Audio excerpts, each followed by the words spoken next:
وبرزخ لا يبغيان فبأي آلاء ربكما تكذبان يخرج منهما اللؤلؤ والمرجان فبأي آلاء ربكما تكذبان وله الجوار المنشآت في البحر كالأعلام فبأي آلاء ربكما تكذبان كل من عليها فان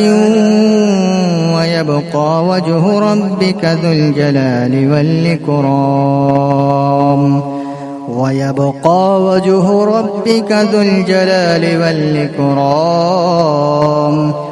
فبأي آلاء ربكما تكذبان يسأله من في السماوات والأرض كل يوم هو في شأن فبأي آلاء ربكما تكذبان سنفرغ